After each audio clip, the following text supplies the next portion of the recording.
Waalaikumsalam warahmatullahi wabarakatuh. Apa kabar anak-anak? Alhamdulillah baik Ibu. Coba dilihat kanan kiri, ada yang tidak masuk? Hadir semua Ibu. Alhamdulillah. Sebelum kita masuk ke materi, kita berdoa terlebih dahulu ya. Berdoa dimulai. Berdoa selesai. Kita nyanyi lagu nasional dulu ya. 1, 2, 3. Indonesia tanah airku, tanah tumpah darahku. Di sanalah aku berdiri, jadi pandu ibuku. Indonesia kebangsaanku, bangsa dan tanah airku. Marilah kita bersatu, Indonesia bersatu. Hiduplah tanahku, hiduplah negeriku, bangsaku, rakyatku semuanya. Bangunlah jiwanya, bangunlah badannya, untuk Indonesia Raya. Indonesia Raya, merdeka, merdeka, tanahku, negeriku yang ku cinta. Indonesia Raya, merdeka, merdeka, hiduplah Indonesia Raya. Indonesia Raya, merdeka, merdeka, tanahku, negeriku yang ku cinta. Indonesia Raya, merdeka, merdeka, hiduplah Indonesia Raya. Hari ini kita akan belajar tentang udara bersih bagi kesehatan. Coba dibuka subtema yang pertama. Ayo. Cara tubuh mengelola udara bersih. Diperhatikan ya gambarnya. Sudah? Sudah. Apa saja makhluk hidup yang ada pada gambar di atas? Coba kita bahas sama-sama. Ada bebek, kambing, ayam, manusia, dan masih banyak lagi, Bu. Apa saja perbedaan makhluk hidup yang ada pada gambar itu? Cara bernafasnya dan jenisnya. Apa persamaannya? Sama-sama membutuhkan oksigen untuk bernafas. Ya, bentar. Lalu, apakah semua makhluk hidup itu membutuhkan oksigen? Iya, Ibu. Ya, karena kalau tidak membutuhkan oksigen, makhluk hidup itu tidak akan hidup. Lalu, bagaimana proses pengambilan oksigen oleh makhluk hidup? Berbeda-beda, Ibu. Ya, karena setiap makhluk hidup itu bernapas, pengambilan oksigen itu berbeda-beda melalui alat pernapasan yang berbeda-beda. Apa yang harus kita lakukan supaya ketersediaan oksigen tetap terjaga? Menjaga kebersihan lingkungan dengan cara menanam pohon. Bagaimana tanggung jawab kita terhadap masyarakat dalam menjaga ketersediaan oksigen? Menjaga kebersihan lingkungan, mengurangi polusi udara, dan tidak mencemari lingkungan.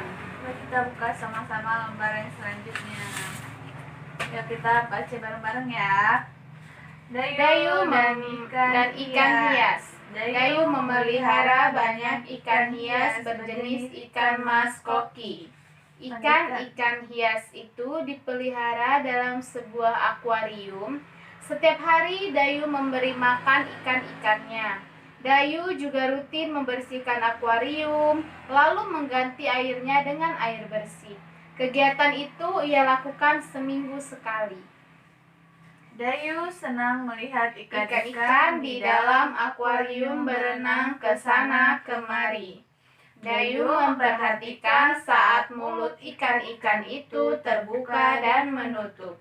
Seolah-olah ikan-ikan itu selalu menelan air. Dayu bertanya-tanya, apa yang dilakukan ikan-ikan itu? Coba buka lembar selanjutnya. Coba diisi pertanyaannya. Yuk, silakan.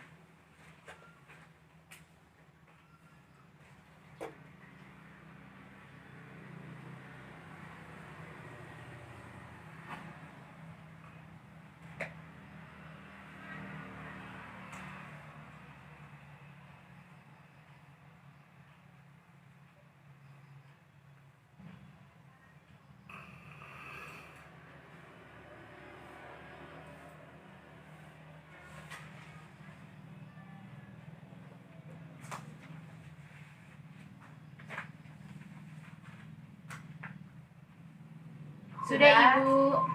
Yuk, dibaca. Apa nama jenis ikan hias yang dipelihara? Ikan mas koki, Bu. Siapa yang memelihara? Dayu. Di mana ikan hias itu dipelihara? Di akuarium, Ibu. Kapan ikan hias itu diberi makan? Setiap hari. Kapan akuarium itu dibersihkan? Seminggu sekali, Ibu. Apa yang diperhatikan Dayu melihat ikan-ikan hiasnya? Mulut ikan-ikan membuka dan menutup. Yang selanjutnya yang di bawahnya, ikan-ikan selalu membuka dan menutup mulutnya. Kenapa? Karena ikan-ikan memperoleh oksigen yang cukup. Nah, coba dibuka lembar selanjutnya. Ayo kita baca pernapasan pada hewan. Alat pernapasan pada cacing tanah atau hewan jenis termes. Coba dibaca. Cacing tidak mempunyai alat pernafasan khusus. Cacing bernafas melalui permukaan kulit. Kulit cacing selalu basah dan berlendir untuk memudahkan penyerapan oksigen dari udara. Oleh karena itu, cacing menyukai tempat lembab untuk menjaga supaya kulit tubuhnya selalu basah dan berlendir. Cukup. Jadi cacing itu pada intinya bernapas menggunakan permukaan kulit. Kulit cacing yang selalu basah dan berlendir itu untuk memudahkan penyerapan oksigen. Coba kita buka lembar yang selanjutnya. Alat dan sistem pernapasan pada hewan serangga. Serangga adalah hewan jenis insekta. Coba dibaca. Serangga bernafas dengan menghisap oksigen dan melepaskan karbon dioksida. Namun, alat pernapasan serangga berbeda dengan hewan lain. Alat pernapasan serangga berupa trakea, yaitu sistem tabung yang memiliki banyak percabangan di dalam tubuh. Percabangan trakea disebut trakeola. Jadi, sistem pernapasan pada serangga atau hewan jenis insekta ini bernapas menggunakan trankea. Trankea juga itu disebut sebagai trakeola. Lalu yang ketiga, alat dan sistem pernapasan pada ikan. Ikan itu adalah hewan jenis fishes. Coba dibaca. Semua makhluk hidup, termasuk ikan, memerlukan oksigen supaya tetap hidup. Pengambilan oksigen ini melalui proses pernapasan yang melibatkan organ pernapasan. Ikan bernafas dengan organ khusus mirip saringan yang disebut insang. Insang berbentuk lembaran tipis berwarna merah muda dan selalu lembab. Cukup. Jadi, ikan adalah hewan jenis fishes. Lalu ikan ini bernapas menggunakan insang. Sistem pernapasan pada hewan amfibi. Hewan amfibi, ayo. Katak contohnya. Katak termasuk hewan amfibi, yaitu hewan yang hidup di darat dan di air. Coba dilanjutkan. Saat masih berupa kecebong, katak hidup di dalam air dan bernafas menggunakan insang. Insang kecebong terletak di luar tubuhnya dan terdiri atas lembaran-lembaran kulit halus mengandung kapiler darah. Setelah berumur 9 hari, coba dibuka lembar selanjutnya. Setelah berumur 9 hari, kecebong bernafas menggunakan insang dalam. Insang dalam akan menyusut seiring mulai berfungsinya paru-paru dan katak muda pun tumbuh menjadi katak dewasa. Ya, jadi pada saat katak masih menjadi kecebong, katak bernapas menggunakan insang. Setelah berumur 9 hari, katak yang tadinya masih menjadi katak muda. Nah, di saat sudah menjadi katak muda, dia mulai menggunakan paru-parunya sebagai alat pernapasannya sampai dia menjadi katak dewasa. Coba yang kelima adalah alat dan sistem pernapasan pada hewan reptil. Coba dibaca. Hewan yang termasuk jenis reptil diantaranya ialah ular, kadal, cicak, buaya, dan biawak. Reptil bernafas menggunakan paru-paru udara masuk melalui hidung, lalu ke batang tenggorokan, lalu ke paru-paru. Iya, cukup. Yang selanjutnya, alat dan sistem pernapasan pada burung atau Aves. Hewan jenis Aves. Coba dibaca.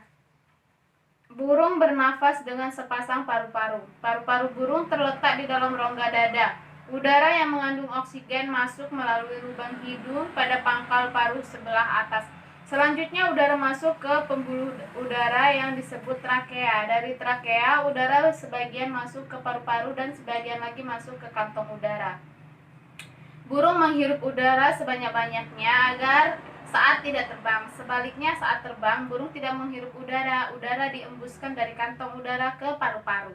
Iya, jadi pada saat burung itu tidak terbang, burung itu bernapas menggunakan paru-paru. Sebagiannya masuk ke dalam kantong udara. Jadi ketika burung itu sudah terbang, dia tidak lagi bernapas, tetapi dia mengandalkan udara yang ada di dalam kantong udara.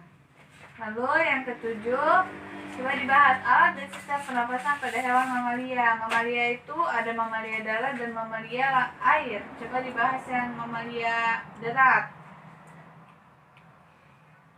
Mamalia adalah jenis hewan yang menyusui anaknya. Ada dua jenis mamalia, yaitu mamalia darat dan mamalia air. Mamalia darat misalnya kambing, sapi, kerbau, dan kuda. Mamalia air misalnya paus, duyung, dan lumba-lumba.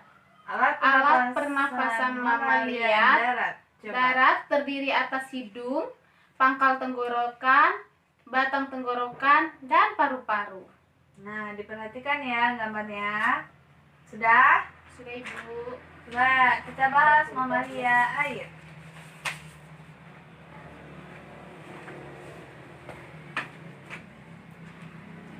Pada mamalia air, hidungnya dilengkapi dengan katup.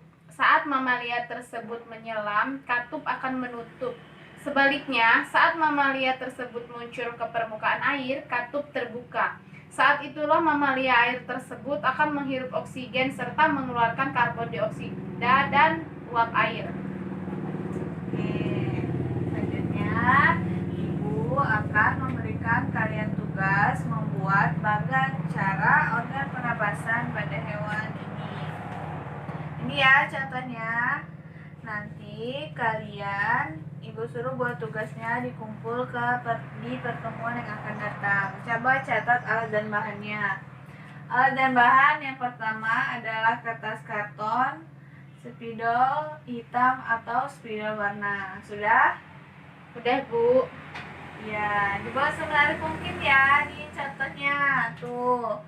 Buat cara bagan pernapasannya. Nanti dipresentasiin ke depan ya. Baik, Ibu. Sudah buka gambar terakhir. Apa perbedaan organ pernapasan pada cacing? Tadi kan kita udah bahas, ayo. Cacing bernafas melalui permukaan kulit.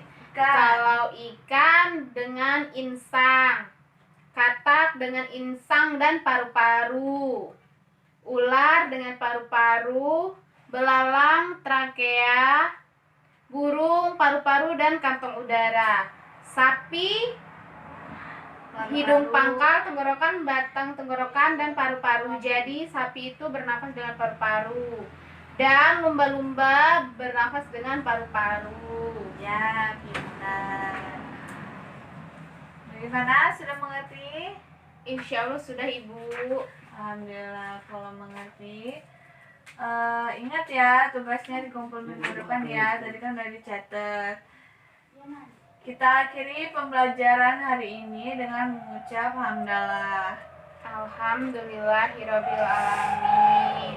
Ibu akhiri, wassalamualaikum warahmatullahi wabarakatuh.